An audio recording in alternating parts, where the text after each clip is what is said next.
Happy Monday. We are in the book of James, and this is a high treble, high bass book.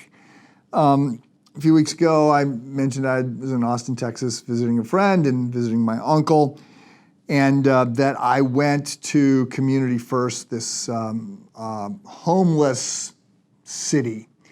And I wanted to see this for some time. The work that is being done there, very different from what we are doing with Renew Communities, where the focus is on jobs and housing and really trying to focus and develop the sort of the poorest of the working poor.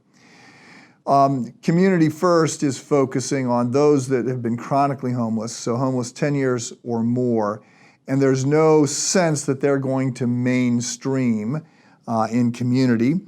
And so they live in this micro homes and lots of social programs and other things to try and help people who oftentimes, not always, but oftentimes have mental health issues at the basis of this.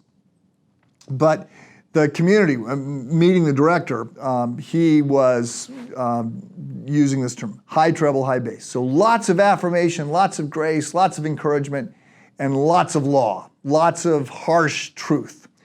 And that's what we get in the book of James.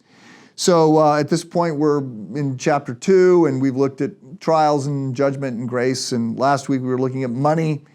And I said, look, money is at best a neutral thing. We have to be careful in 6 different ways to try and safeguard ourselves from the way money can cause problems.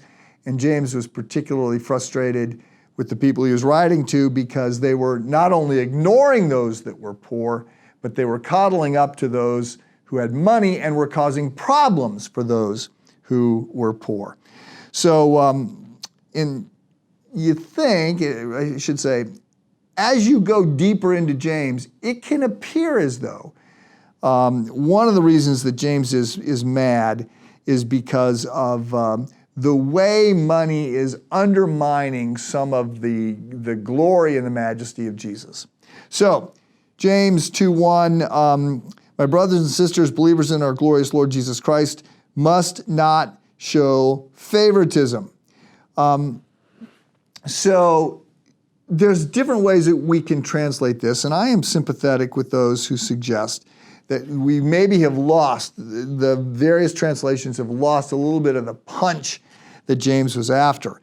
And instead of saying, believers in our Lord Jesus Christ must not show favoritism, that the way to translate this would better be, my brothers and sisters, believers in Jesus Christ, the Lord of glory, do not show favoritism. So this puts the emphasis a little bit more on glory, the glory of Christ, as opposed to our glorious Lord Jesus Christ, which it's there. I mean, you can see this. It's just there's a little bit more focus on glory, and I think I like this because I don't think we appreciate the brilliance of glory, if I can say it that way.